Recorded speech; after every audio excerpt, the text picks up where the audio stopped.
Question. How do we call him?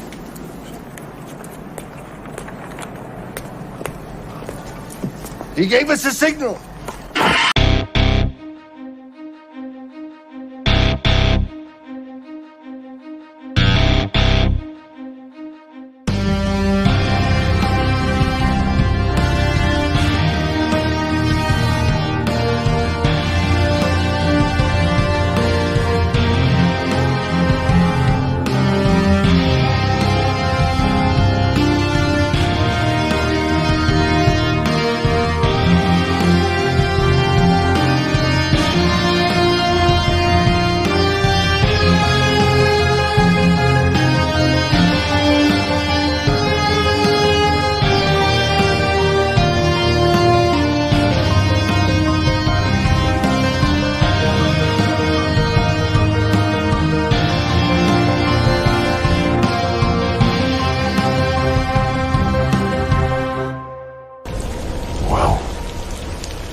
What up, Gotham Guardians and Arkham Adversaries? It is your boy, Trey of the Bat Channel. We are live once again from the Bat Cave. But before we begin, as always, I have to bring in, I would have said the best co-host in all of YouTube, but last live stream, he kept trolling me with some, I'm not even going to say it because he's probably going to do it, but he kept playing a certain...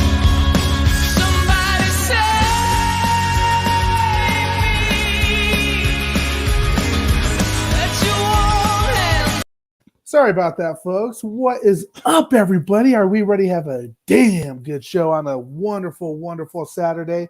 I know I am here, so, ooh, man. I'll bring myself in. Obviously, you can see I'm in a little bit different setting today. It's Easter weekend, so made the trip down.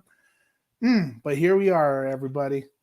Good to see you. You are Happy trouble. Saturday. You are trouble. I'm going to have to start reaching out to my brother-in-law, who also has a YouTube channel, Fresto Games with Ben, to have him start co-hosting. It would make sense. I can't do it no more. It would make sense, How you doing, man? I'm doing great. Got in last night and good to be back in town. And yeah, man, it's watched Halo this morning, dude. I said I was going to watch it Thursday night. Mm-hmm. Totally fell asleep, and it was pretty much like right after the opening scene of him just like kind of staring out into space. Yeah. And then the Halo music popped up, and I was out. I was gone. I was absolutely passed out. So I had to wake up early this morning. Mm-hmm. Got my coffee going. Nice. Yeah, nice. Yeah, it was a good time. How are you doing? Good stuff. Doing well. I was able to watch Halo last night, and I did some digging. I didn't realize they had kind of like their own version. As some of you guys know, Corey and I are really into The Walking Dead. We love watching the Talking Dead show that we watch after. But they kind of have their own version as well called Declassified, and I didn't realize that. Oh, it's great. Until I saw you haven't something been on watching Twitter. them? I haven't. I literally just started watching them, and it's actually made me appreciate a little bit more and kind of prepared me for some of the things that are going to be different than the video games. Yeah. It's I've actually been enjoying them quite a bit. No, I've did watch obviously the last one since I made it just at the brink of time for this live stream. Yeah, but yeah, no, it's a cool add-on, and they kind of bring us all into the Halo universe, so it's pretty cool in that sense. Absolutely. And you kind of get to hear a little bit more from the cast about like what's their thoughts and like what kind of goes in their mindset when approaching such beloved characters of the Halo franchise. I mean, when you think about it, as they keep saying, like Halo is like kind of a cultural phenomenon back in 2001 when the first. We do car insurance differently. Do you hear an ad? I thought I Oh. heard an ad going on. Yeah. Maybe was that like from a website I had open? Oh no, I heard an ad go off. But yeah, so I mean, when you think about Halo, it has such a big fan base in terms of the video games, and you know, they've spun off and done other things beyond the video games, books, comic books. I guess even some anime. I didn't know they did anime. I know they had a few films out there, which I saw Forward Onto Dawn. I didn't realize I haven't seen Halo Nightfall. But they have some other like Halo Fall of Reach kind of things I think I've seen clips of, but I haven't seen everything. So I need to get a little bit more immersed in the canon lore of Halo, because apparently it's much bigger than even what the games led on to believe, you know, to show. As I'm playing it again with my Wonder Wife, she asked me, one of the great things that came from watching this Halo show is that she is asked to learn how to play Halo games. So guess what? We're starting to play the Halo games. Only on mission 3 though. It's taking some time. I'm having to put the team on the back a little bit. Legendary or bust, bro. Legendary or bust? Nah, I couldn't do that to her. That would take forever. I mean, she's normally a PlayStation player, so you know. Remember how when we were kids and we were playing Legendary mode together, I'd be like, "Hey, yo, you just gonna hide right here. I'm gonna run out there, kill everybody, and if I die, I'm just gonna spawn back at you, and then I'm gonna run out and do the same thing." Yeah, yes. but I've improved my skills, Corey. But yeah, guys. So if you haven't already watched Halo Episode 4 Homecoming, this is your spoiler warning alert. Oh man, I'm on a laptop today, so Corey's... here we go. It's not just a signal, it's a warning.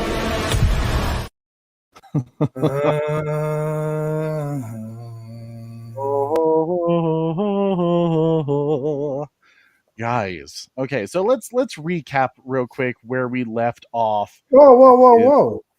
What's up? Not gonna, Oh, well, doing the whole spiel. It's partly okay. I'll be honest with you guys why I'm kind of rushing today. My brother-in-law has a show, a performance, acting performance that he has up in Greeley, which is about like an hour drive away from me, and it starts. We have to leave by noon, and it's Mountain Time, so I have like 90 minutes to get this show in, which I think we can do it. I think we can get it all the way through. But otherwise, it's Super Bro Corey show for the rest of the time. And we go in 24/7 as long as we can live stream. Can't have that. Can't have that. Ain't nobody finding Easter eggs. F them kids. F them kids. Which, Corey, I have a little surprise for you a little bit later. Yeah. I think you mean Kwanha Yep, needs to be killed off. Yeah, it seems like not a lot of people are digging her character. We'll go into more about Kwanha, but man, you are just all over the place today. I know. Got my Xbox Series X to play Halo Infinite.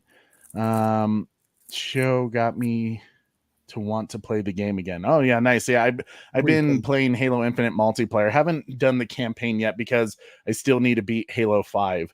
That's something that Corey and I were working on, but just never got to it. But to start how we normally start our show, guys, as you already know, YouTube has kind of put us in a weird analytics place where it considers us basically a DC channel. But as you know, we do far more than just DC. We've done Godzilla, we've done Jurassic Park, Jurassic World, we've done Netflix. We prefer stuff. Marvel. Yeah, hashtag not a real DC fan, apparently, to some. But it always helps us out, especially as we've expanded our show to now Halo, because we love Halo. It always helps so much to kind of go and work, for the analytics. If you guys smash that like of this video, share this video with all your friends, get your friends in the live chat, because the more people we have in our live chat where we can discuss, different topics about some things that you caught for the show, that goes a long way to helping us out. And it just makes it all the more fun for you guys. So share this video, subscribe, hit that notification bell so you never miss an episode. We always do a Halo review Saturday morning, from when the new episode, we give people some time to watch it, and then we break out and discuss some of the things that we noticed and saw. But yeah, it always helps. And another way you can support us is through a super chat. As our, we're kind of doing our PowerPoint a little bit differently, so you don't see all the little animations that go on in our PowerPoint. But super chat goes a long way to helping support our channel. We not only do we have fun little clips to play for you guys to say thank you for donating to our show, because the money just goes right back into it to make the experience even better for you guys. And if it doesn't go to us, usually we put it into charities and stuff like that. So we've kind of been very, very nice with how you guys have supported us with super chats. So super chats go a long way to helping us out. We always much appreciate it. Neo Sevens, my man. It's always good to see you, brother. Hope you're doing well. Thank you so much for showing up. As I say, guys, like, share this video, get your friends in the chat. Because we got some things to discuss today. Because I noticed some pretty cool things, Corey, that we're gonna have to talk about. We are gonna have to talk about some things, and I was about to jump in real quick and say, all right, let's welcome everybody who's in the chat so far. But then I read your slide. It's what's an episode 3 react cap? See, react can you cap. tell I was going fast? I was literally like, I got up this morning to put it all together, and I had so much react cap. If you're in the chat right now and you're ready for the react cap, do a hashtag react cap. Hurtful. No, but we have a lot of great people in here today. We got the Butler, we got Red Hooded Outlaw, Carrie Kelly, Nice. Trevor H, Restore the Snyderverse guy, Bat Fanatic, Batwoman, Oracle's Clock Tower, Beyond the Night, the Batman Who Laughs, Kung Fu Scuba, Red Hooded Outlaw, 9 Lives in Hell here. I think I said Bat Fanatics, Neo Sevens. Did I miss anybody? Nope, it looks like people are ready for the hashtag react cap. React cap. That's never gonna let me down. React cap. And it's on YouTube for my cap. spelling, my spelling. React cap. Hurtful. You're all hurtful. Spelling is tough. Anyways, episode 3, as we know, John took out his emotion chip through the help of the new and improved upgrade he got of the great Cortana, voiced by the original Cortana, Jen Taylor from the video games, which you can't have it any other way. Oh my goodness. Neo Sevens with a $10 super chat, showing some support for Trey and Corey. Fire. My man, thank you so much for that $10 super chat. It's always when you get a super chat, it just makes you feel warm inside. It makes you feel loved. All the feels. It makes us feel like there ain't no emotion chip inside. That we get to feel the joy of your love and support. Thank you, Neo Sevens. Corey, can you play my man something a little special for that $10 super chat? Never disappointing. Yes, sir. Dear humanity, we regret being alien bastards. We regret coming to Earth. And we most definitely regret the Corps just blew up our raggedy-ass fleet. Hoorah! Hoorah! Thank you, brother. I always appreciate. Thank you so much for the $10 super chat. Yeah, hey, man, that's something that needs to happen in the Halo series. We haven't seen Sarge yet. Right? They're gonna whip him out for the finale. The finale. Right? He's probably gonna be the one that saves everybody. Although he might be too young at this point, right? No, because it's 2,552. Oh yeah, you're right. Which takes place in the first Halo game. So yeah, he's around somewhere. Okay. I don't know where, but I am very looking forward to when he arrives. Bobby Fischer. Because other than Master Chief and Cortana, that is that's my favorite character right there. So Sarge, we waiting for you, big fella. But yes, oorah. Episode 3, Corey. Yeah, we end with the upgrade of Cortana, voiced by Jen Taylor. Some more flashbacks that Master Chief gets that notifies him of the second artifact, Forerunner artifact, that is on his home world, and that he needs to go and find it, discover, and maybe discover some underlying truths that he doesn't yet know. But we also get Kwanha and Soren. She has convinced him that her family is wealthy and that they will pay him a hefty, a handsome, reward that will entice his interest to help her out, because he promised Master Chief that he would take care of her. Another big development during that episode was when Master Chief removed his emotion chip, and he still has it out as of now, at least. One of the other Spartans, Kai, Spartan 125, yeah, also saw him take out the emotion chip, and we don't know where that's going to go, but we will soon learn enough. So, Corey, let's go ahead and go to episode 4. Okay. Oh, yeah, as it's messing with some of my PowerPoints. Okay, so it seems like the recipe for Halo is to start with, well, the Halo, the series, is to start with flashbacks. I think we've gotten a flashback in every episode, in terms of like, it's the very beginning scene. It's a flashback. Episode 2, episode 3, and now episode 4, which leads me to think episode 5, we're probably going to start with a flashback. And we're always starting when they're young kids, I mean, UNSC, they're not afraid. I mean, this is how UNSC treats those kids. Kids. Fuck them kids. Fuck the kids? Yeah. I'm so glad you found that. I was hoping you would. I did some digging just for you on that. I had to find, because it became such a F them kids. F them kids. It makes sense. Anytime you have like child soldiers, you're going to show the brutality of, having child soldiers. I mean, this is just the way it is, especially like in the future. Like when you even think about like Starship Troopers and stuff like that, it's just kind of like when you see the it's definitely they don't care about like child labor laws or anything like that. It is not a part of the future. We put them kids to work because F them kids.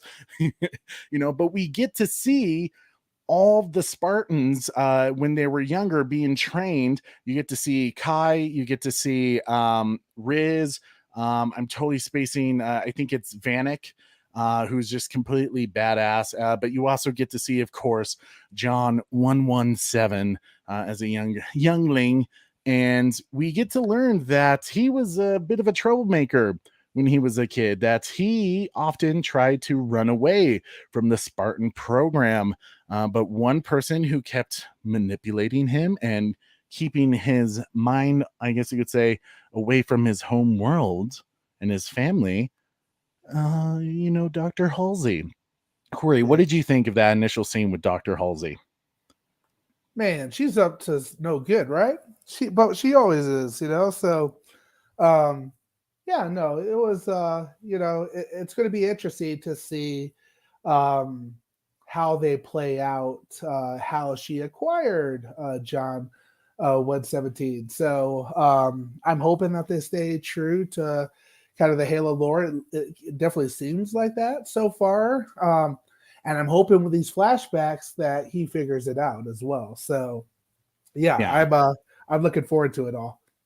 I kind of get the feeling, though, in a way, it's kind of like, I'm not sure exactly where they're going with it, because clearly they're trying to show that Halsey is sinister in a way and messed up. She did some shady shit, which we already knew this. Like, we already knew they abducted children, and that's how they started the Spartan program. The Spartan program was very much kind of just a shady overall program, but in a way it was no different than how it was in Greek history. That's what they used to do.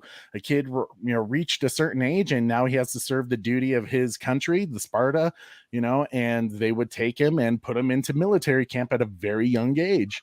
I mean, it's just how they did those things. So the Spartans is kind of very much that way. But it's kind of, I'm not sure exactly where they're going, because when it comes to Halsey and Chief, clearly as he gets older, as he already says, Halsey's the one person he trusts with his life. But clearly they're going to set something up, a big reveal for him to where maybe that trust is damaged in some way, which kind of seems like, I don't know, even in episode 3, we do know that the Spartans know they were kidnapped. So it's kind of like, is the reveal going to be Halsey killed his parents? No, no. I think it's going to stay kind of more of the, how they were saying that they were cloning people. They had the clone program that wasn't very successful. Well, they cloned them, killing the bodies, after them kids, and you think John is a clone? No, I think John is the real John, but I think that they cloned John and probably killed his clone and his. Why wouldn't the parents go looking for the kids? Or cause a big stink about it. Well, I think we're kind of under the. Yeah, I think we're kind of under the impression from episode 3 that John's planet was ravaged by like a virus that wiped out everyone. So I kind of think the virus was maybe created by Halsey, or that was the excuse made when they wiped him out. Maybe they became part of the rebellion at one point. But anyways, it just goes to show that Halsey from the get-go has always manipulated John into believing the narrative that she sets. But we finally, she even kind of says to John, like, she believes that he's special. For some reason, John is special to her. So we'll have to, hopefully that's more revealed over time. She obviously knows something we don't. But we get a flash forward to the present, and Halsey and her assistant, they're on the ship, heading towards John's homeworld, and they're discussing John's behavior and his mysterious connection to the artifact, and they're wondering why, like, if that's what kind of effect that's having on him, how he's being able to think independently mind. And like I said, she knows that he no longer has the emotion chip. She hasn't told him that she knows, but so John is obviously he's under the impression that he pulled a fast one. What's that? He pulled a fast one. Yeah, that he pulled a fast one, but the truth is Cortana, assisted him by permission from Dr. Halsey. So kind of setting up something interesting of conflict there. But Corey, personally, I really loved this scene, this quick little scene with Cortana and Master Chief, because it reminded me of their game relationship, where it was kind of teasing each other. Like, it's very kind of like brother, sister, like, nagging each other kind of thing. I would agree with that. Yeah. And it was really nice to kind of see, like, obviously with John not having his emotion chip anymore, he's experiencing all these new emotions, as we saw in episode 3, enjoying music and seeing people play, romance and all that stuff. He's experienced all these things for the first time, and she's kind of there to guide him, which I think really unites their bond a little bit more, which is great. But I love how, she even has that kind of that thing where she's kind of explaining things. He's like, you're ruining the moment. Like, just let me enjoy this, and she's like telling him that, like, hey, you have an anxiety right now. Like, he's just like, Master Chief, shut up. But I kind of broke down this episode in a way where I thought it would be like kind of easiest for viewers to kind of understand what's going on, rather than like in the show where it's flipping between many different locations and storylines throughout the entire episodes. I figured we would kind of group together the stories that are going on at each location. So the first planet that we've kind of started with is the subplot of, Madrigal with Kwanha and Soren. They just arrive. Like we said, Kwanha convinced Soren to travel with her to Madrigal because she promised him money. I don't know exactly why he feels like he needs that money. It seems like he's not doing horrible back on Rubble, where he's currently living at, but he made a promise to John to protect Kwanha, so he's gonna go with her. What's that, Super Bro Corey? He's a pirate. He's a pirate. Yes. I loved that they're kind of talking about these bad memories, how the memories were wiped from Soren, kind of talking about some of the shady stuff that went on. And clearly memories were definitely like a big part of this particular episode and really the entire show. But I loved how it was kind of like the lost children, and when Soren was able to escape from the UNSC and the Spartan program, his memories slowly started to return. And I think they said it took him a whole year for a specific memory to come back, which was his father died. And then another year later for the memory to reveal that he was the one to kill his father. kind of a crazy story, but it kind of just shows the complexity of Soren's character. And really, I mean, in a way, it kind of makes sense. If I heard correctly from the books, I was, listening on some of the summaries of some of the books. I believe Soren in the books, if this is correct, his father was like an illegal farmer or something like that, something of that essence. What was he farming? And I don't know exactly. I don't know what the Seeds? substance was, or if he was just keeping it from himself and didn't have like his group, or he didn't tell the UNC that he had this thing or something like that. But his wife, Soren's mom, became ill, and he didn't want to take her into the doctor into the town, because then he was worried that the UNSC would figure it out. So it all happened.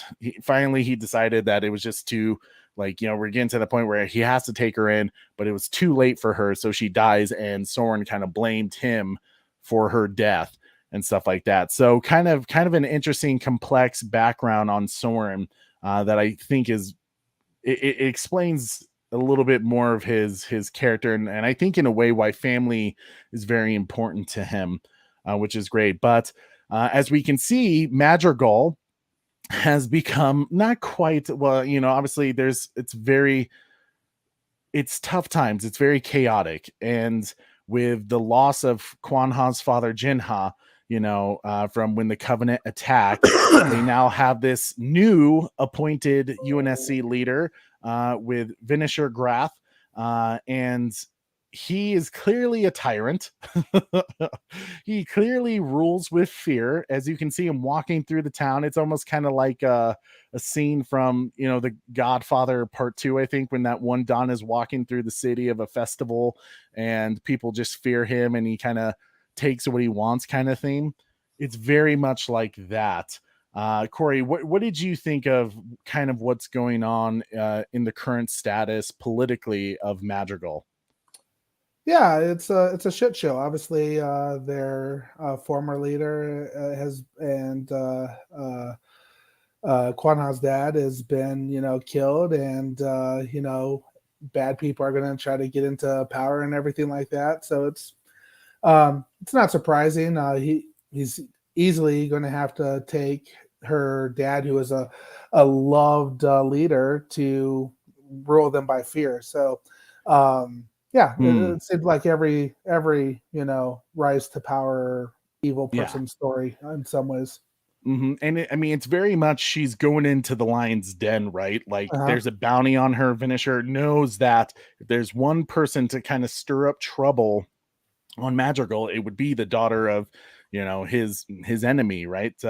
Jinha. So it'd be Quan Ha that's gonna cause the problem. So, and he knows it's almost like you could tell she's young, because he knows she's gonna try to come back and take control over again. So that's why he has a bounty set.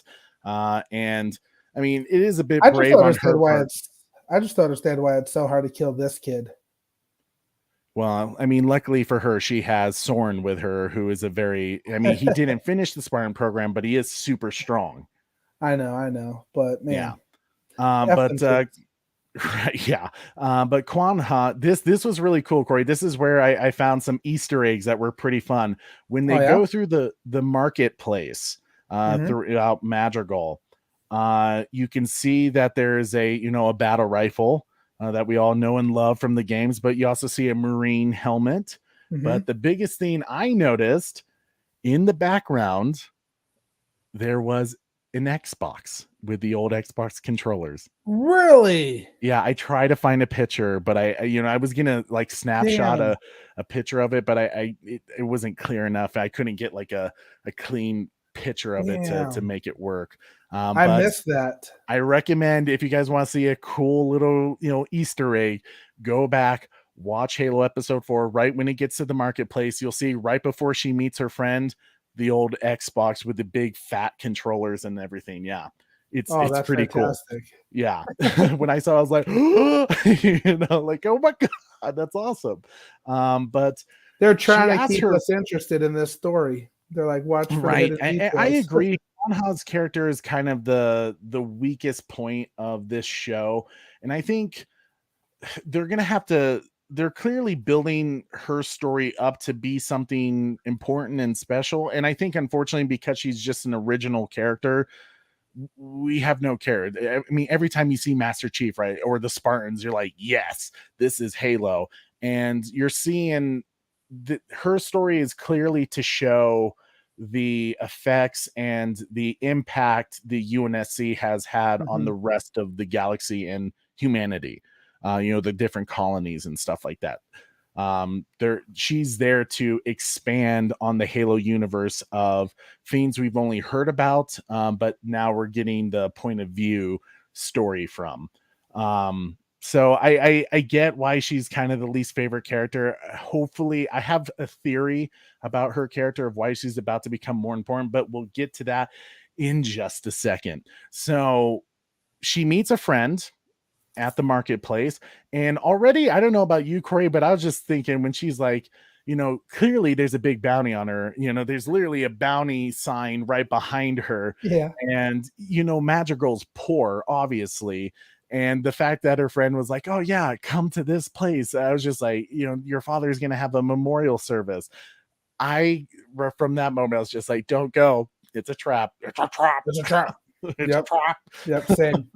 But of course, she has to go, right? She has to rebuild the rebellion, because there's The rest so of the few. town knew that was going to be a trap too, because nobody else showed either. They're like, yeah, no, that sounds a little fishy. And not only that, it's just how Vinsher has kind of set the fear. I mean, I think it was in episode 2 when he lined up those people that he knew were gonna had some influence on the militia and the rebellion, that he took them out right away with complete utter just coldness and savageness to him.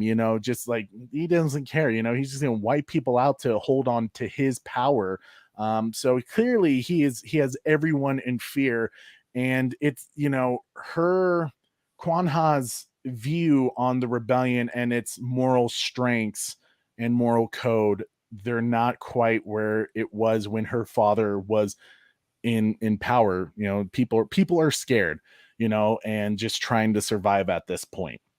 So as she sees, there's the reunion with Agatha, one of her dear friends, and basically Agatha tells Kwanha that the resistance is over. Like, we're not going to build anyone together. And clearly, to help kind of keep Vinisher's power, he started to pay people like Agatha to kind of be like, hey, things aren't as bad. We can survive with Vinsher around. So he's already, money wise, he's completely destroying any type of support that Kwanha can possibly have, to take back Madrigal and free the colony. It's great to see all the different complexities of how he's keeping control, not only through strength and force, but economically, keeping his rightful, I guess you could say, his rightful place to rule Madrigal. Not so much rightful place, but forced. Corey, what did you think about The pool scene. the what? Sorry, The pool scene. the pool. Oh, Sure. You know what? We'll go ahead and get to that. For real quick, at the end of the ceremony, as Corey said, like, there's not a lot of people there, because really anyone who goes there has shown some support for Jin Ha, Kwanha's father, who is the rebellion leader. So therefore, you're against Vinsher. So he's clearly, suppressed people to not even show up, to honor a person that's, protected them after all this time. But he does invade, sends some of his goons in there to try to capture some people. But luckily, because Soren's there, they're able to escape once again. Soren is like, we need to go. Like, this is a lost cause at this point. Like, I'm taking you back. Like I told you, I would take you here to find the rebellion. The rebellion's over. We're getting the hell out of here. And she's like, but don't you need your money? Like, you thought that I had the money on me? Like, we're gonna have to go to my aunt to get the money. And he's just like, damn it. I feel like he's just a babysitter that's just like, this job wasn't worth it.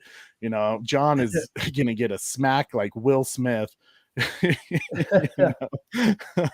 But then we get to Halo is slowly becoming known as the show of ass. Of ass shots. Corey, what did you think about that ass shot, sir? I kind of like Venture. He's chilling in the pool, smoking a cigar, having a good old time, running the shit. So yeah, I don't know why they keep showing ass scenes and different things like that. It's like I'm assuming this is rated R, it's definitely for the adults. Beyond the nice said hashtag Halo ass shots. I love that. Halo ass shots, yep.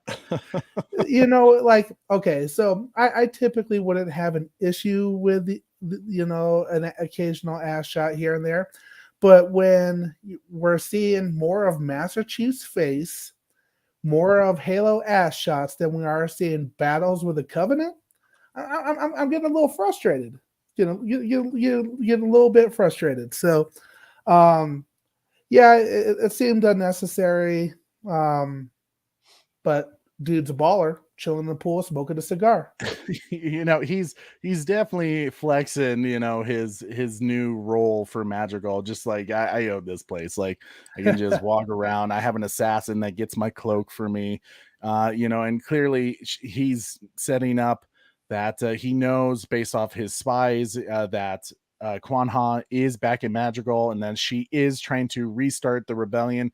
So he's not wasting any time. He's just like, go find her, kill her. Apparently, and I didn't realize this, Soren apparently is a very famous pirate around the galaxy. So because of that, that's why he has this assassin hired to go find Quan Ha and also take out Soren. So the threat level has been rising pretty much from the moment they stepped on the Madrigal's planet, so it's gonna just nonstop Halo ass shots. Well, it doesn't end there with the ass shots. So, later we get to even some ass shots from Spartan Kai 125. Sorry. So they're definitely trying to make a statement about Halo being an adult show. It's almost like teabagging in the game at this point. Maybe it is. Maybe that's their version. Maybe that's why they're doing it. At some point, we'll just see Venture just doing this. Halo ass bagging. Hurtful. But as I just want more Covenant fights. Yeah, hopefully it does. I mean, these last few episodes have definitely been mostly character development. Mm-hmm. But we do get we learned that Soren's ship has been scrapped. It's like Tatooine, on Madrigal. You don't wait long. The Jawas are going to show up and rip apart your ship. So clearly he needs a transport ship. So he's kind of looking for his exit strategy, and you kind of get a little bit of his pirate, his pirate behavior with, not afraid to, muscle some people and be like, give me your ship, your boots, your cape, and the keys to your motorcycle, doing a little Terminator action there. But Quan Ha does find her aunt and asks to, rally the rebellion to honor her father. Her father is this great dude that risked it all for Madrigal, and this is how they honor him, kind of how dare these people. But her aunt, who's trying to prevent her from going down the same path of her father and basically, dying, reveals some truths about her father, that he spent all of their money on the revolution. And obviously, right? So we can't pay Soren. Soren's going to be pissed. But he visited some mystics in the desert. And from that return, he was a changed man because he wanted to free Madrigal because he believed it would reveal his family's true purpose. So her aunt kind of reveals that in a way that the rebellion was created on a lie. I'm not exactly sure. Maybe someone in the comment knows, but I'm not exactly sure what lie he built the rebellion on, other than maybe he simply built the rebellion just to reveal this secret that the mystics have of the desert. Corey, what did you think of that scene? Did you catch something that I missed? No, didn't catch something that you missed. I just feel like they're trying to do anything that they can to keep her plot line interesting.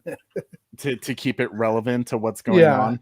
Yeah, that's how I kind of took it. You know, I'm not a big fan of Kwan Ha. She can just get killed. F them kids. No, and it's sad because I like Soren's story. So I will say the one thing about Soren is that I kind of noticed is Corey, you played Destiny, right? Yeah. Which Destiny did they had their Titans, which are kind of like Spartans, I guess you could say. Yep. And their version of Bungie's new video game series that they've created. Did you, when you saw Soren's revolver, did that not look like Bungie's revolvers in Destiny? Oh yeah, certainly did. I saw it and I was like, that looks weird. They must have they must have accidentally walked into the Destiny. Maybe the writers think Destiny and Halo is connected. Right. Well, maybe that's the thing, right? Like Destiny will have a crossover event. That would be crazy. I don't think that'll ever be the case, but I mean, if it did happen, that'd be just weird. Right. Here's a theory that I have, Corey. So Kwan Ha makes it now, after talking with her aunt, she's like, well, then I need to go find these mystics and basically discover the truth. Why did my father go out there? Why was he changed when he came back?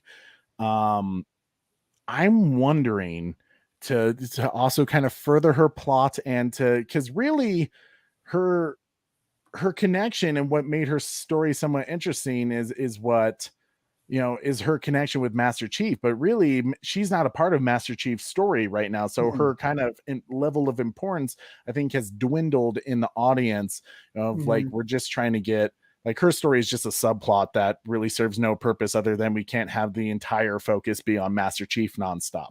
No, we can. Can we? Yes, absolutely. But I think in terms of a show, they want to create their own spin. They want to throw in some originality of it. So that's Kwan Ha. I'm starting to wonder if she is a blessed one or she will become a blessed one. That's interesting. What's your thoughts? Maybe she becomes the Flood. Becomes kind of a Flood? Yeah, she's kind of a parasite that never leaves the show. So hurtful. I think she's gonna get the blessed one. Man, no. So you're just like completely like, nah. No, that's not the case. No, I guess it is. I'm kind of trying to think of a plot in my head where it could become true. So, oh gosh, I totally spaced her name. Blonde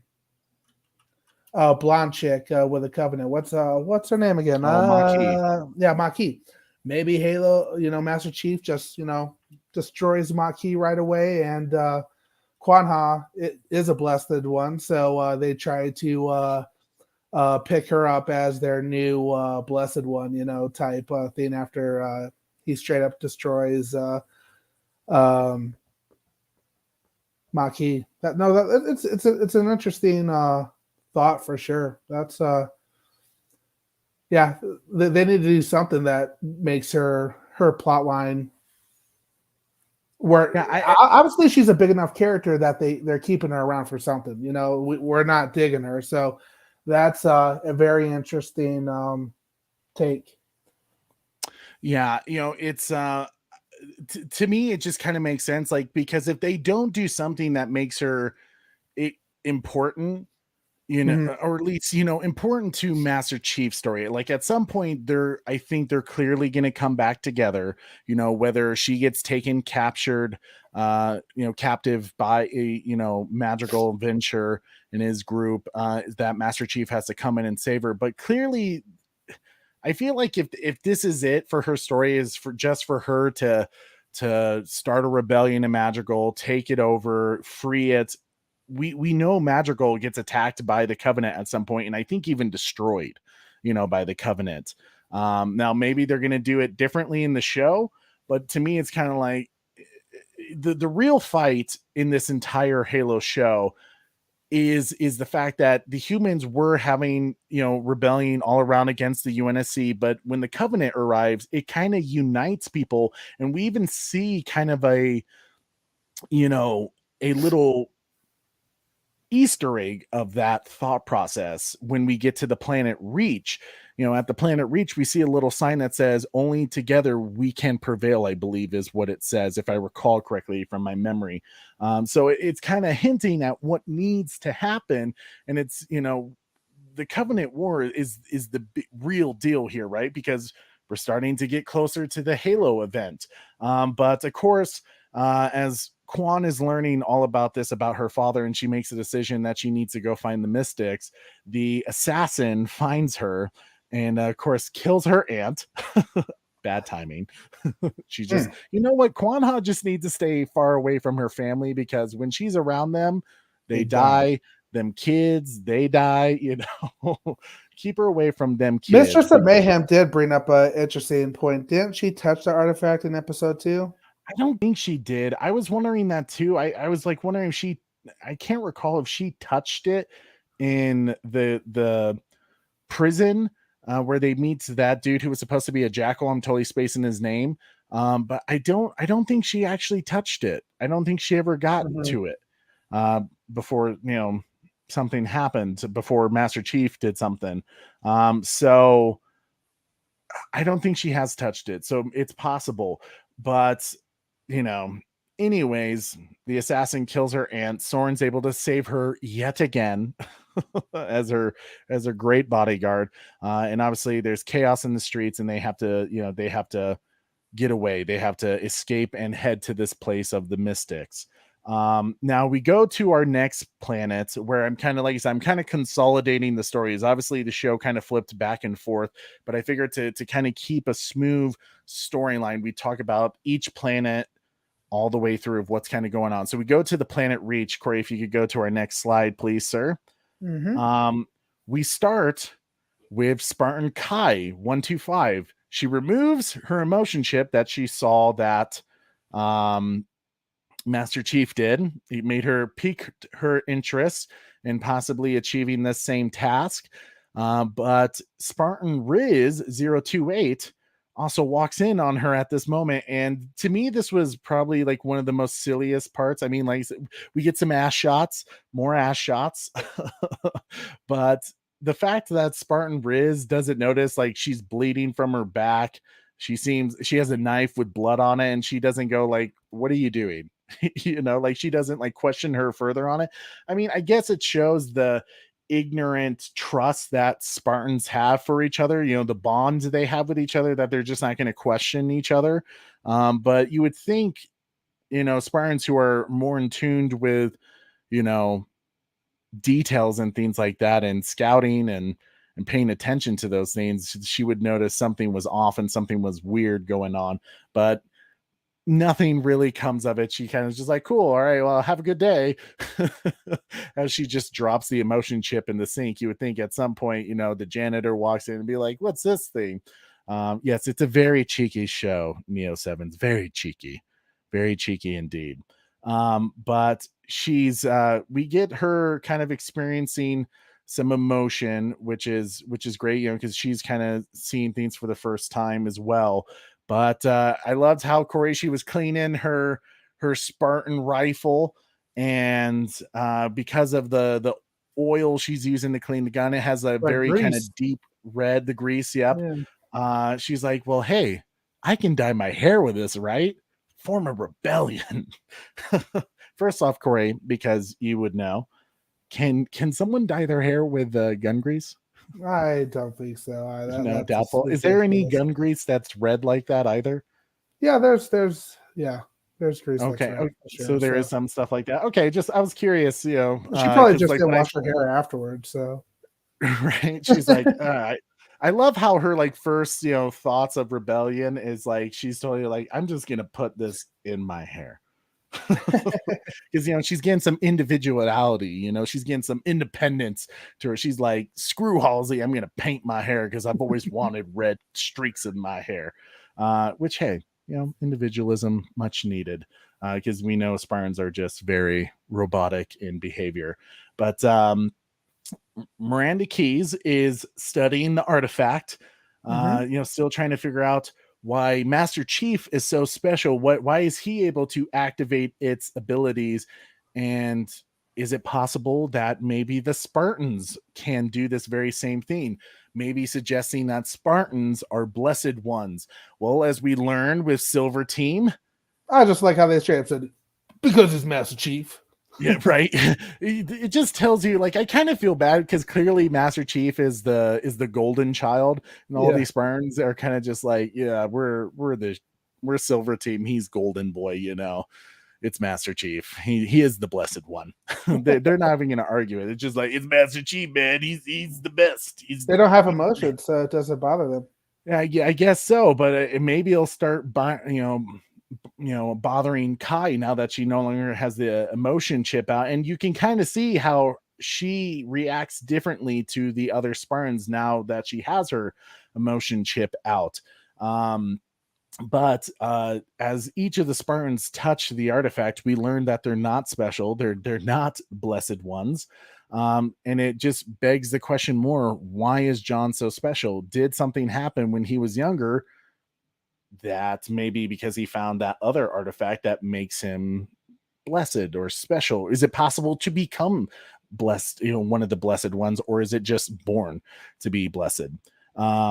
Something interesting for sure as we dive in deeper to that. But it's kind of funny that you kind of learn more that Keyes has a certain hatred with the Spartans. Like, she clearly doesn't trust them, she doesn't like them, and you learn that very much it's because of her mom, you know, Dr. Keyes' mom, that she had she believed had a stronger relationship with the Spartans and the Silver Team than she had with her mom. So she kind of resents the Spartans for that simple fact that they had a relationship with her mom and she didn't, in a way. Corey, what do you think of that complexity in her views on the Spartans?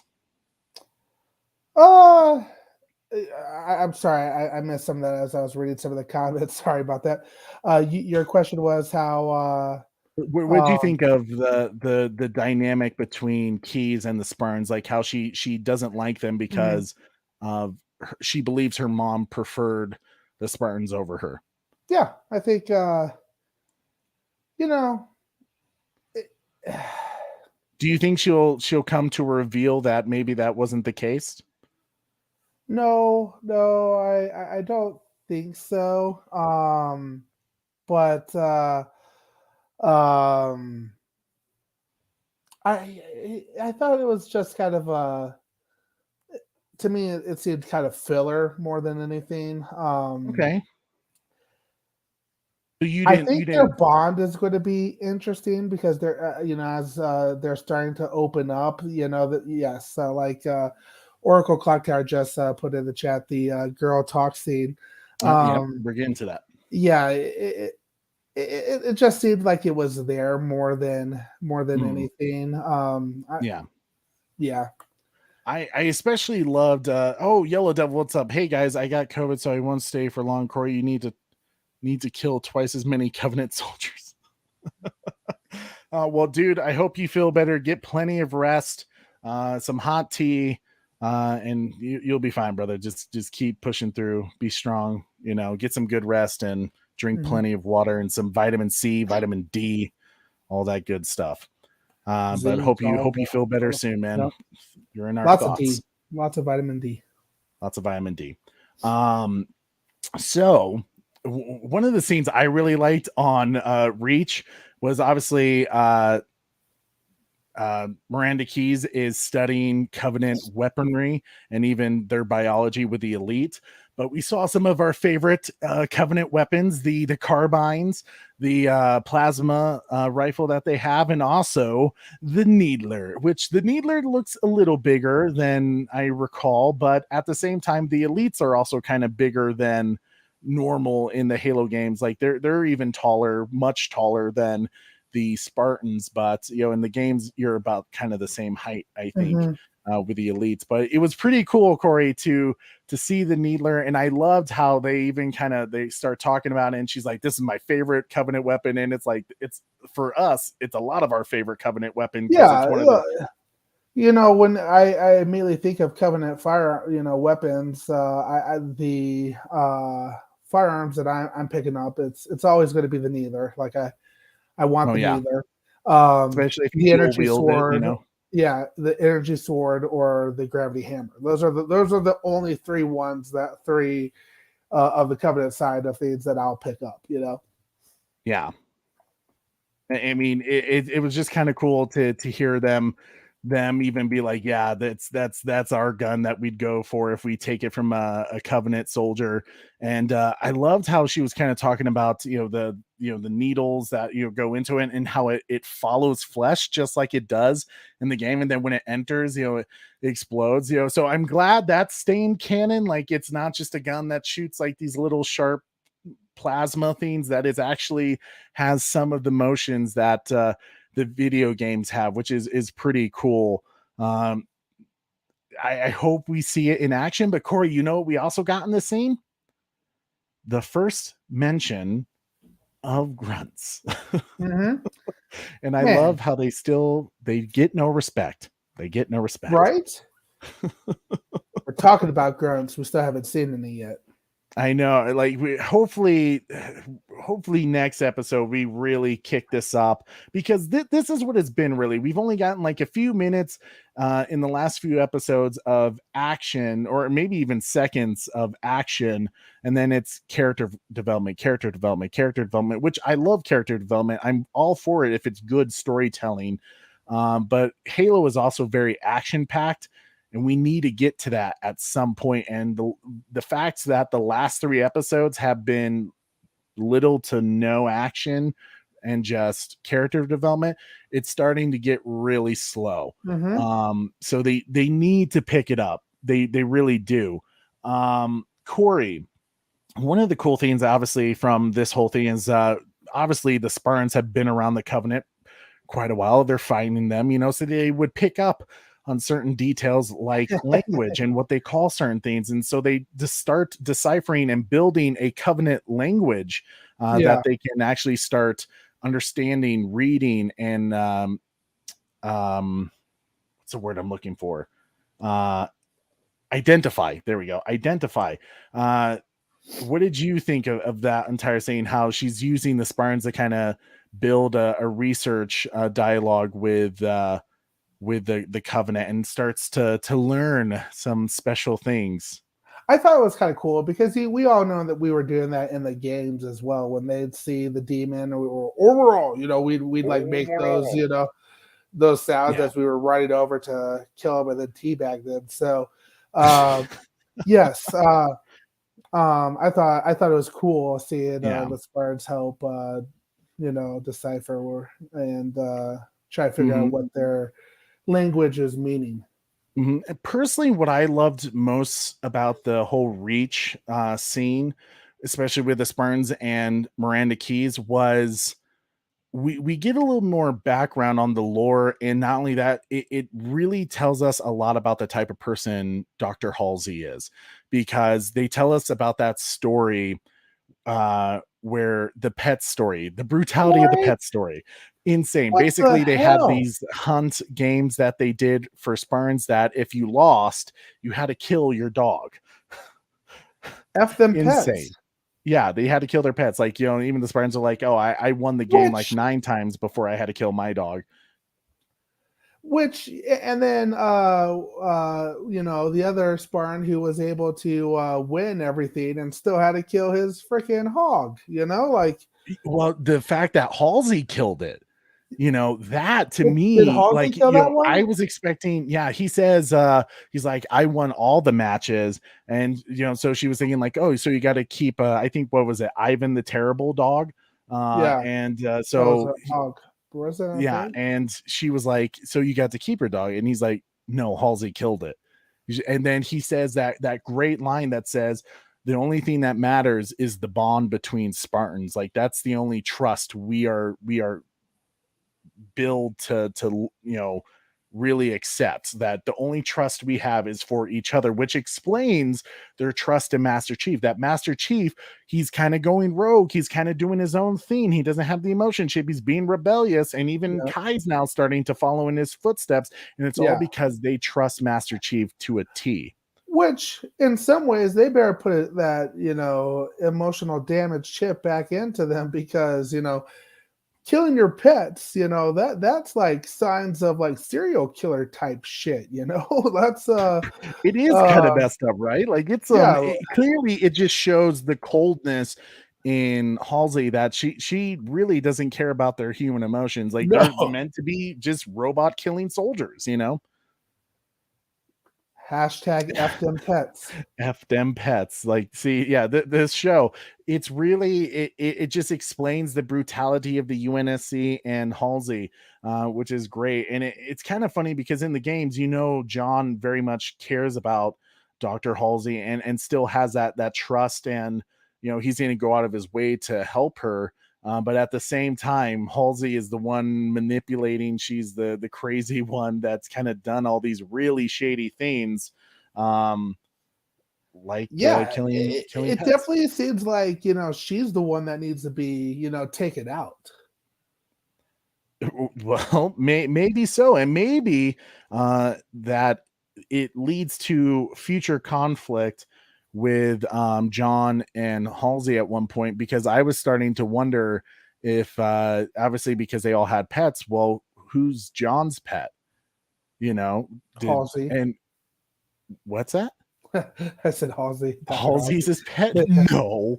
Actually, Corey, did you hear what John's like white wolf looking dog's name was? Oh no, I missed that. What was it? Ellie. Oh, The reason why Ellie. that's funny for us is we have a dog, Great Pyrenees. It's a white, big, fluffy dog named Ellie. So when I heard that, even my dog's ears perked up, and my wife looks at me and she's like, oh, Master Chief's dog's name is Ellie. Like, no, he can't have her.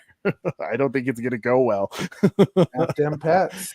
F them pets, you know. But one of the cool things, you know, as I think, who was it, Mistress of Mayhem, that talked about the girl talk scene, something like that.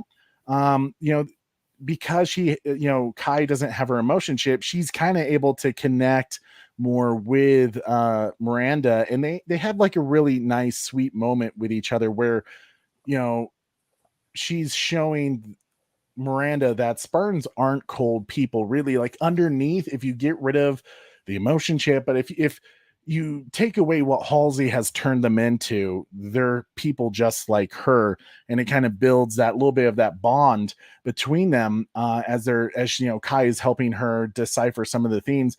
But one of the cool things, Corey, we get the return of the epic Halo theme, the monk chant, because we learn of some of the deciphering of the sacred ring. We get our first discussion about the Halo ring.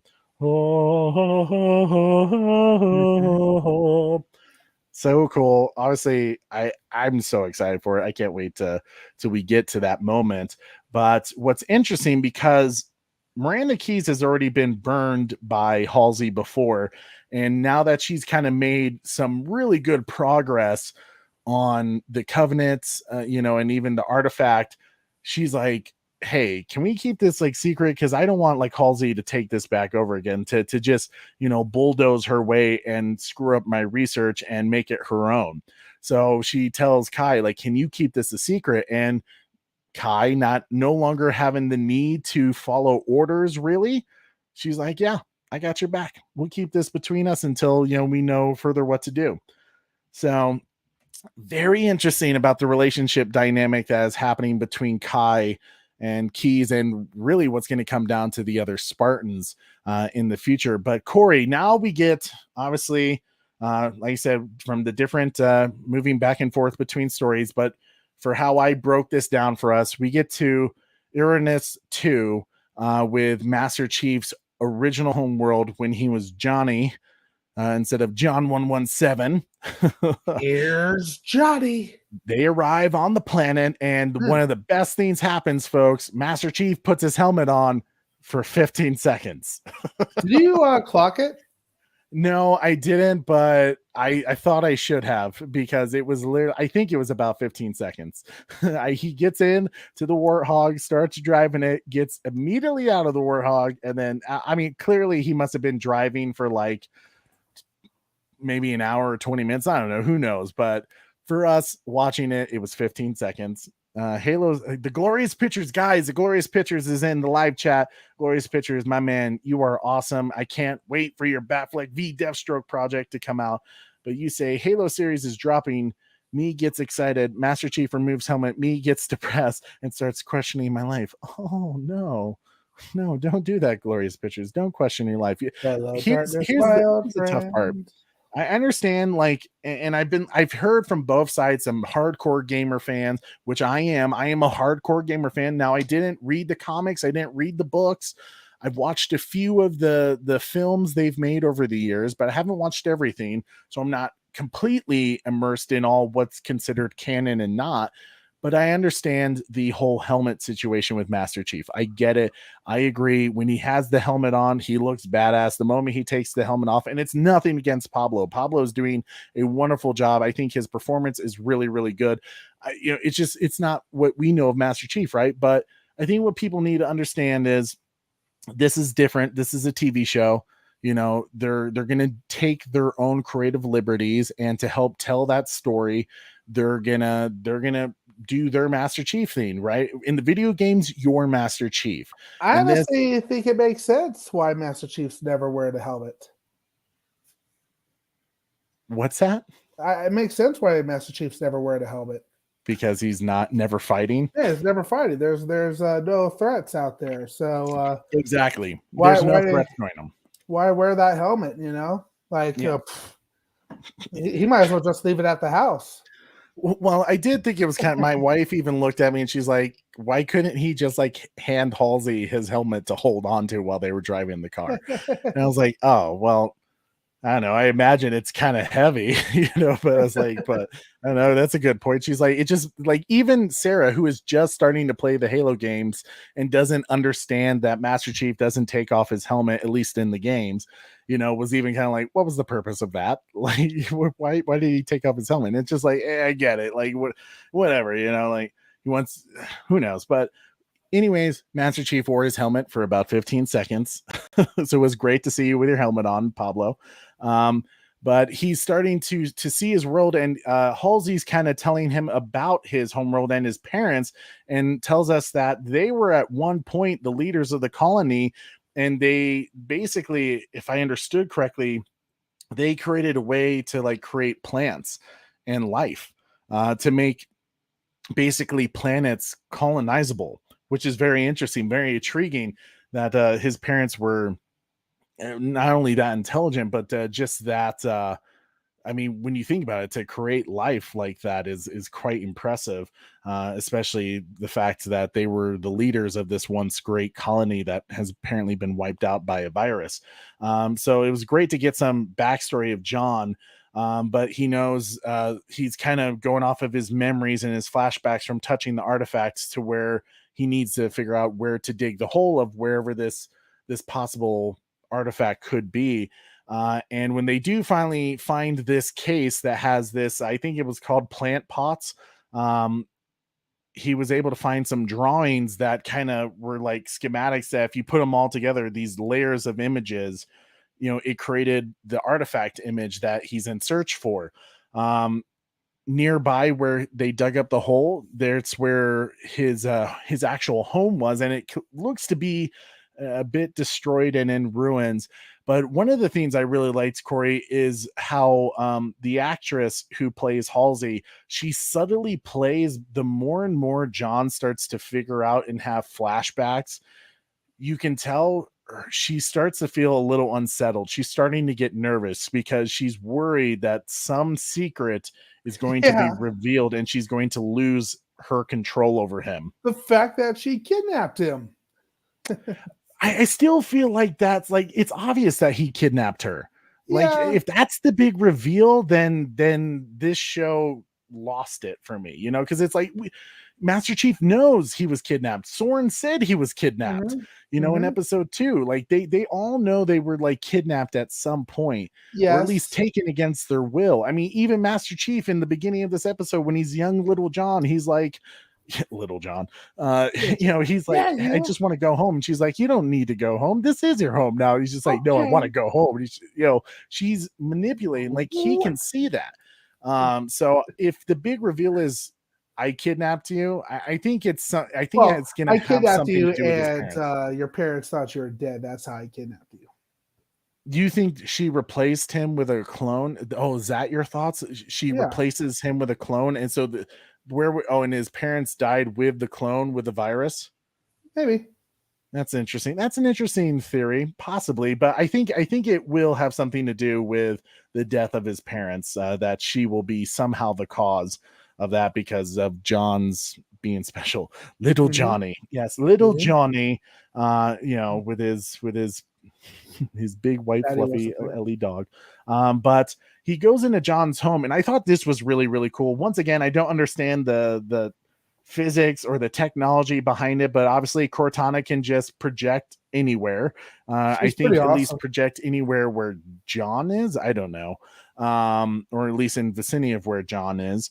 But she's able to recreate using his memories through his visor on his helmet, what his house used to look, and she can adjust it based off what John remembers or recalls, and she's able to estimate about where things were and what they looked like based off the structural. Funny how Cortana's like, put your damn helmet back on. Cortana's like, put your helmet on. Damn it. Well, why am I seeing your face so much? Put that helmet on.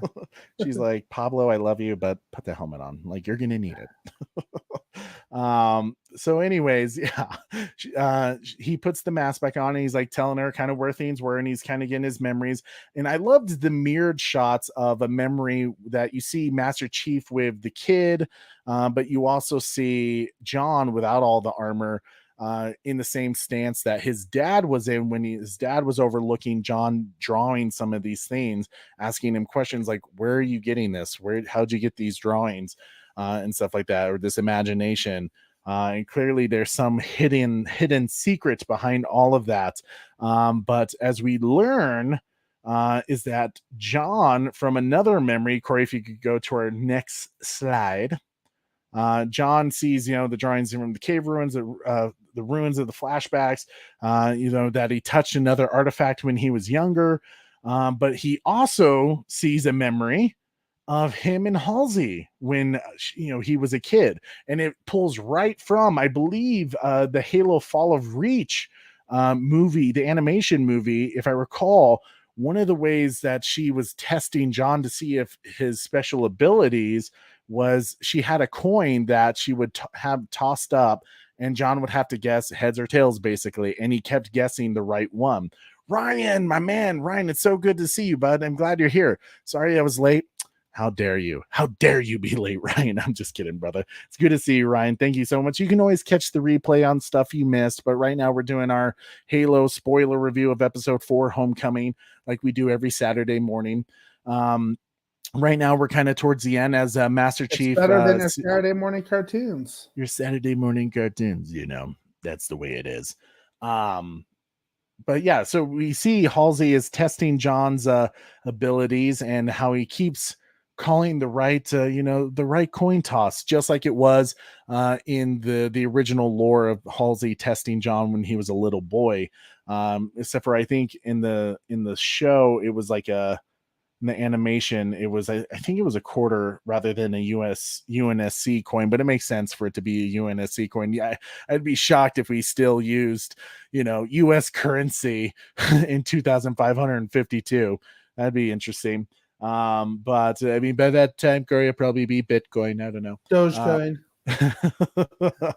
But it was kind of cool to see that they pulled a little bit of canon from the books and the shows that have happened before. But we see John, and Ellie, the dog, go into this cave where this ruin where the artifact should be. So John now knows the location of the second Forerunner artifact. But the important thing is, from that memory, is you start to get a change in John based off, and Pablo plays this very well, but you can already tell that he no longer trusts Halsey as much as he used to.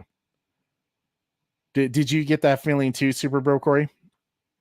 Oh, for sure. Yeah, he's like, you were there. I saw you. What were you doing there, yo? And clearly she's lying to him and still manipulating him. But I think now that he doesn't have that emotion chip anymore, he can pick up on her lies. He can pick up on her manipulation. That's why I still find it a little fishy, because if they all know that they were kidnapped for this program, then why wouldn't he just assume that he had met her at the house, Yeah. You have a good point. I just feel like whatever the reveal, it can't be something that we're already expecting. It just has to be something more. It has to be something bigger. When it comes to Halsey and John's relationship. I don't know though. It's interesting points you bring up, Corey.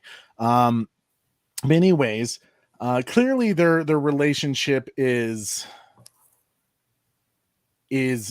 something's going on. There's conflict growing between them. And as I think Halsey or is it Cortana that says it, emotions speak to memories. Now that John can connect more to his emotions, and it's allowing him to reveal some of his memories and flashbacks more, especially with the artifact. But when John goes to this artifact, and I love this voiceover that we get from Miranda Keyes as she's talking with Spartan Kai. Still, they're having that nice little girl talk, but she says basically the fact that Kai is behaving in unexpected ways, and Halsey believes humans are chaos and kind of imperfection in a way.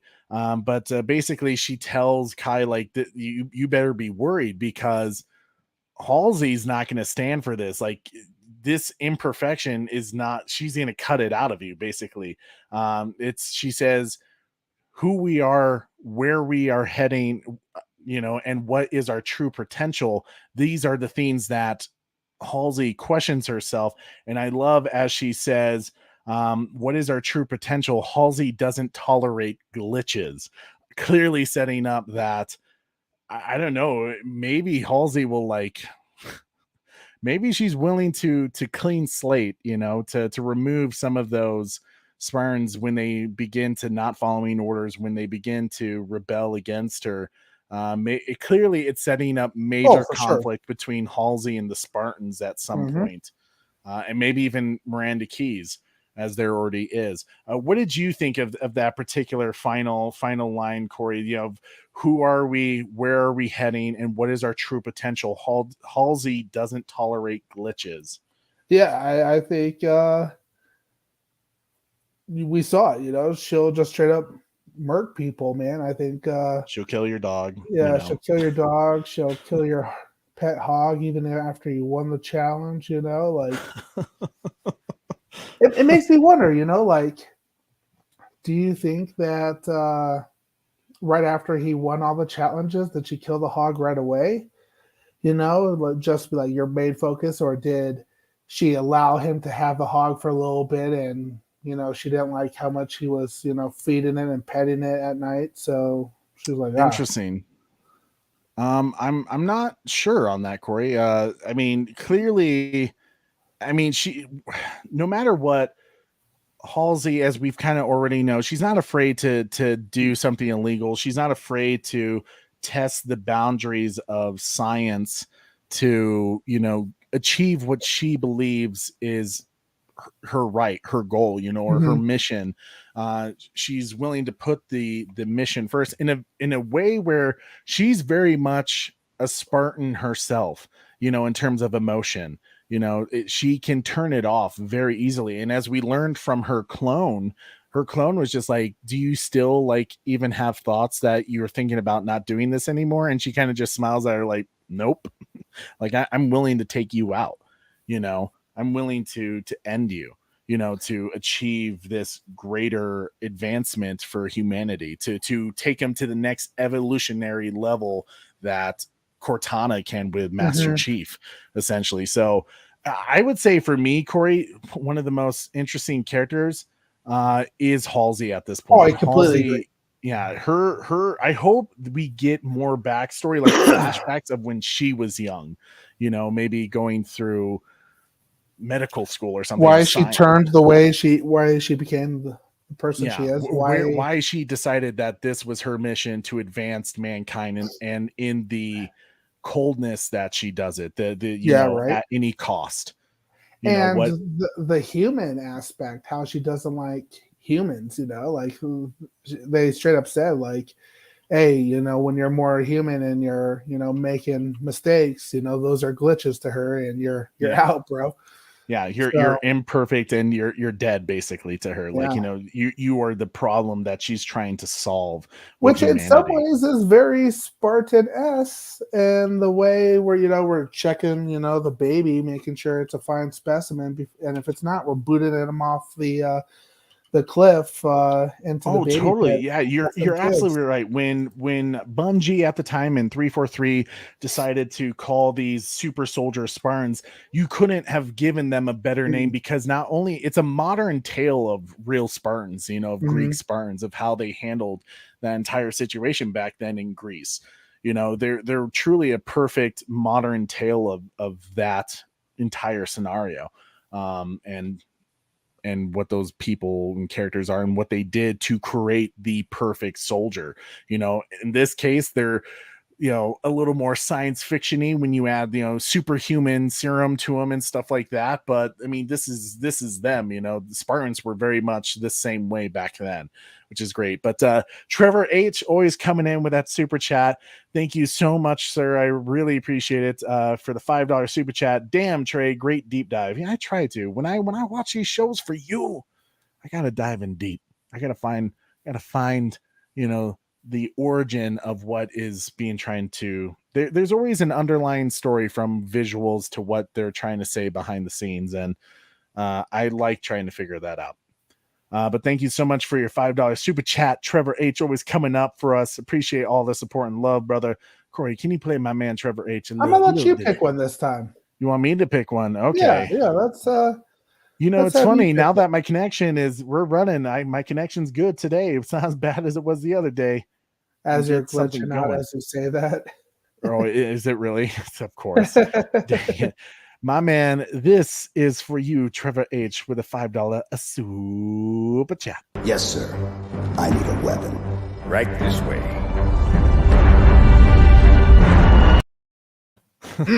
I need a weapon. Thank you so much. I need a weapon. But absolutely, yeah. So, and that's how the show ends right there, clearly setting up the tension for what the show is heading to, as we got, I believe, 4 more shows left. 5, 6, 7, 8, 9. No, actually, we have 5 more episodes left. When did he say that, you know, shit's gonna pick up? Did he say 5 or 6? I think he said 6. I think Pablo, when he did his declassified interview, he said episode 6 was his favorite because of character development. He did say character development, so I was kind of like, oh shit. like well, I love character development, but it's like at the same time, like, damn man, we've already gotten 3 episodes straight of character development. I need some action. Corey, we have had, you know, tons of games of character development. Right, yeah. we like to do a little teaser reaction to episodes, the next upcoming episode. Can you Let me bring it up here? Yeah, can you pull up episode 5 for us? I did some Let me give it a research. try. I'm on one screen, so. Oh, okay. Yeah, I know it's gonna be tough for you. Let me give it a try. Hold up a second. Okay. I'll let you fill for a second. I think the next episode 5, I did some digging. I think it's called Reckoning. So it sounds like things are about to hit the fan. Shit's about to go down. I'm hoping personally with episode 5, not only do we get a little more backstory on Halsey, and like I said, kind of where she's going and what she plans to be doing with the Spartans, and kind of just where her mission came from. Why does she feel the need to achieve this mission at all costs? I think it's going to be an important story that they need to talk about. Clearly we're setting up a deeper dive with Quan Ha, with the Mystics and Soren, possibly learning about what was going to be achieved once Madrigal was free for her family's purpose. And hopefully, I think we're setting up maybe some conflict between John and Spartan Kai in a way. My wife almost looked at me and she's like, do you think they're going to become a thing? And I kind of said to her, is like, well, like Master Chief never really loved anyone other than, I think you could say he loved Cortana, not in that way, but like loves Cortana and Halsey. Like they're the most important people, he would say, probably in his life, in the video game. So I was like, so I don't know what they're trying to tell with Spartan Kai, but something clearly is going to go down between those two in particular, and maybe with them two against the other Spartans. But here we go. Corey pulled up. Trey, and just real quick, I played a brief second of it. Did you hear it when I played it? I did hear it, sir. Yep. Okay. I'm on just the laptop today, so wanted to make sure everything is still working. See, Corey, he's pulling up all the stops. Even when he's not at home with his setup, this man's still figuring out the ways to get it done. That's the way Super Bro Corey is, being the Man of Steel co-host that he is. Are we ready? Yep, I think we're ready. So, guys, we hope you have your headphones and you're going to check out this reaction with us. I'll clip it later. I know I keep saying that. I'm actually going to do it because it's going to be easier if I clip it and play it again for you guys in another video so that you guys can check this out. But this is going to be the Bat Channel with Super Bro Corey's reaction to Halo Episode 5 of Season 1, coming soon teaser trailer. So here we go, coming down in 3, 2, 1, play. Master Chief, about this artifact, analysis suggests the energy it can produce is far greater than that of the magical artifact. Until I've run some more tests, so you should stay away from it. Get it down. Things are seeing John. Can't clear you for combat, Kai. You're a danger to yourself and to others. That's so dangerous. What's that make you? I'm going to free Madrigal even if I'm the only one left to fight. Your freedom fighter days are over. You belong to me now. Wait, you can't do this! You owe me one ship. You gonna work off that debt. Oh shit. Once they've got the artifact out of the rock, our mission is to get it on board, Pioneer, before the Covenant figures out we're here.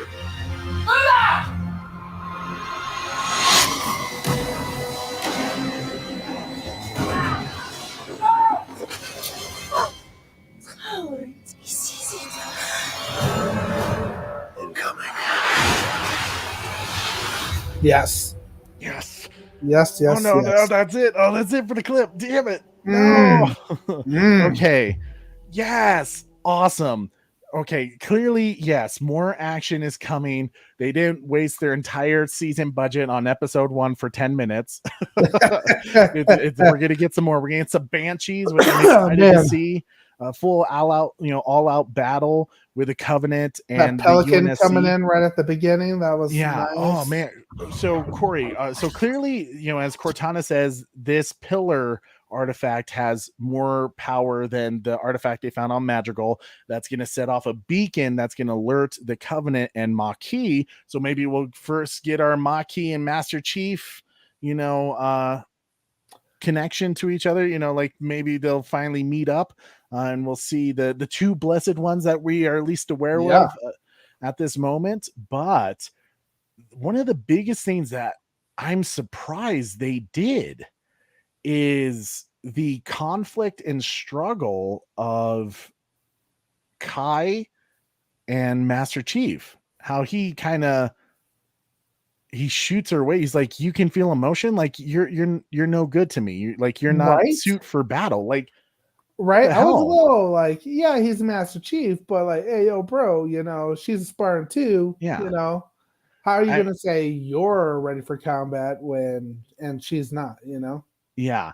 I'm almost wondering, my theory is I have a feeling that maybe John will feel a connection and maybe a bit of a romantic connection to Kai. And I'm still I still think there's the theory of something's going to happen. Master Chief is going to lose someone. He's going to have a tragedy that makes him basically unusable for battle. Like I'll he's straight up sacrifice myself for yeah, you, Trey. just straight up sacrifice for you, bro. That he's going to have something that happens that makes him unfit for battle in a moment where he's needed, Mhm. and he's going to fail, and he's going to decide that the emotion chip needs to go back in so that he can be what he needs to be for the UNSC. Mhm. I'm still holding on to that theory. What do you think about that teaser? Man, I'm just excited we're gonna see the Covenant show up again, man, and we're gonna get some fight scenes. So it was cool how quickly they got the UNSC there to start the dig site, and start to get that relic out. And man, we're about to get a fight scene finally. Well, again, finally, action. Right. Yes, Carrie Kelly. I'm super excited for that. So, okay, so interesting. I don't know. I think I know what he means by episode 6. I think McKee will probably be, maybe that's when they first meet, is in episode 6. I think so too. I think he but- even mentioned that one of the characters he was most excited about was Maquis. Yeah. When Pablo did his declassified interview, like he had Mhm. mentioned something about Maquis being very intriguing to Master Chief's character. So clearly they have some sort of connection that's going to happen. And yeah, maybe that meet is finally in episode 6. But episode 5 looks like it's bringing the heat. We're finally going to get some action. They're saying action, yes, and that looks good. And finally, some fight scenes. I hear you, my friends. I hear you guys as well. Yeah, I need think that's gonna be good. I'm very intrigued by. I mean, fight scenes, yes, absolutely. But the fact that we're gonna see some banshees.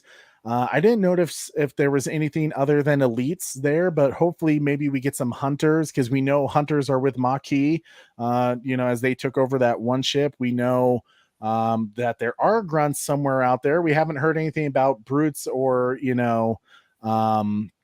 brutes or jackals yet, but maybe they'll show up at some point in this. But nonetheless, we're getting some more action in Halo episode 5.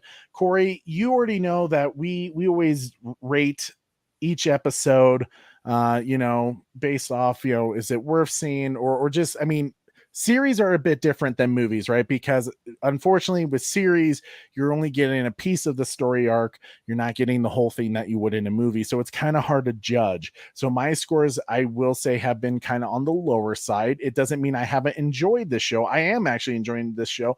I did enjoy this show because of what it could lead up to, but my score is still going to remain low because I haven't seen that story arc fully fulfilled. So Corey, let's start with you. What's your score? I'm gonna let you go first this time. You're gonna let me go first? I think my last score was it a 6-1 or 6-3? I think so. Okay, I think I'm gonna have to give it a 5-9. Okay. Yeah, that was actually pretty close to what I was thinking. I was gonna say 5-7. 5-7. Okay. So is that not your worst score yet, right? I don't think so. I think it's tied for the worst one. I think episode 2 I felt was the low, and this one was low as well. 1 and 3 were good because obviously 1 we had the fight scene. Yeah, we scored a little bit lower because we saw his face right away. Yeah. 3 was good because it was the awakening of Cortana. This one, it seemed a little draggy in some ways, and it could be more on the fact that I'm ready for that fight scene. I'm waiting for the fight scene. I think this is the first show, Trey, that we've watched like this in a while, meaning that we're watching it week to week rather than just binge watching it when it becomes available. So I agree with you, Trey, that the rating could definitely improve if we were to watch it, and I probably will watch it again, kind of a binge watchy mode at the end of it all. But I think this certainly was an episode that you have to buy Paramount Plus to watch it. So that 5.7 is kind of where I'm at with it. It's right up. It's basically the same score as episode 2, in my opinion. Okay, yeah, I think that's fair. Like, to me, I think this show in general is going to be a better show if you binge watch it. Mm-hmm. I think you'll appreciate it more and you'll like it more. But right now, because we're having to wait a week for each show to kind of get some resolve from the previous episode, some more answers, I think things aren't going to, we're not going to fully appreciate it until we finally get all 9 episodes. And like I said, I think what I'm going to do after when the show's over, I'm going to watch it all again, for the final episode. And then I'm going to say, this is my score for the final episode. Here's my overall score for the show, so that way it can adjust, because then I'll finally see the overall story arc and be able to say, okay, this is what it achieved. This is what it needs to improve. And this is where it completely missed the mark. And this is where I hope it goes for season 2. If we do get a season 2, I heard season 2 was green lighted, but I haven't seen any official news outlet. I just heard Forbes came out with an article that says this show's completely failing. And I was like, oh God, I haven't checked it out yet. But the fact that Forbes magazine even came out and said this show's not hitting the mark, I was like, oh, that's not good. But I haven't heard anything about ratings. I don't know if that's a fair score or a fair analysis by Forbes. They changed the show up from the way we know Halo. So I don't get me wrong, I don't know, besides Halo, Trey, and Star Trek Picard, what are you watching on Halo Plus right now? On Paramount Plus? Paramount Plus right now. Other than Picard and the Star Trek shows, I'm going to start watching 1883. My wife and I haven't finished the most recent season of Yellowstone yet. So you don't need to in order to watch 1883. Oh, you don't? I didn't know that. No. Okay. Well, I mean, is it worth getting Paramount Plus? I feel like Paramount Plus is still very much in its young stages of trying to develop more content, and it's taking time. But they do have some really cool things coming out, like the Picard season 3. I haven't finished Picard season 2, but Picard season 3 I heard is going to bring back a lot of the original cast from Next Gen. So already, I'm so cannot wait for that. So, and they have the Transformer IP, they have the Teenage Mutant Ninja Turtles IP that hopefully they do stuff with. So I mean, kind of Paramount Plus could be a cool streaming service. Is it the best streaming service out there right now? No, I would think it's fair to say no right now. When does Picard season 3 come out? Sometime next year. I think they literally season 2 I think just ended, so they're gonna probably film the rest of this year, and then because of the amount of visual effects that Picard requires and just Star Trek in general, it's going to be a lot. I know we're talking about doing The Offer, but we should also talk about doing Picard. I'd be down to do some Picard. Dad and I still are trying to watch Picard season 1 all together, but Yeah, I'd be down to do some Picard. Yeah. Picard could be cool. So what's the ratings? What are we getting from some people? All right. So pretty much the same. The Butler 5.7, Trevor H 6.6, Bat Fanatic 6.3, Restore the Snyderverse Guy 5.8, 9 Lives in Hell here 6.4, The Batman Who Laughs 6.1, Beyond the Night 6.1, Batwoman 6.7. Carrie Kelly said 5.6, and probably my favorite. Oh wait, Mistress of Mayhem says LOL at Oracle Clock Towers, which is going to be the final score I show tonight. I give it a 6.5, and Oracle Clock Tower 6.9 for them ass cheeks again. 6.9 for them ass cheeks. Yeah, well, you know, I have a feeling it ain't over yet with them ass cheeks. You know, And they gotta find some way to say this show's for adults. I mean, they're killing kids. You would think that would be kids, F them pets, and Kids. get this. Fuck them kids. Fuck the kids? Yeah. Oh man. It's just gonna continue. Hopefully the Covenant, you know, if the Covenant shows up, hide your kids, hide your wife. If Halsey shows up, hide your kids and hide your dog. You know, oh man. So it seems like everyone. So no one gave it a 7. Did I hear that? No one gave it a 7. Nobody gave it a 7. Is correct. Okay. So yeah, so I mean, it's still like people are enjoying it. Some things they're not like. I know Kwanha's kind of the story that people are kind of like, this just needs to end. I'm not willing to give up on the Kwanha story yet, just because it really depends on where her story ends this season. Like if we don't get some answers, if she's not a blessed one, if her reveal with the Mystics is a letdown, then I'm going to be like, yeah, she was a waste of time. Like, don't bring her back for season 2, you know. Or maybe she becomes a Spartan. Maybe she goes through the program late. No, you know, I don't know. No, not sure on that. They're gonna have to make her taller though. Season 1 was slow, but 2 was good for what? Picard? Yeah, people say do Picards. I season 1 so far, yeah, it's kind of hard to follow because there's so much going on, but yeah, just the fact that Patrick Stewart is back as Jean-Luc Picard, like, sign me up. F them kids. The kids? Yeah, F them kids. Well, guys, thank you so much for hanging out with us for our Halo 4 review, spoiler review.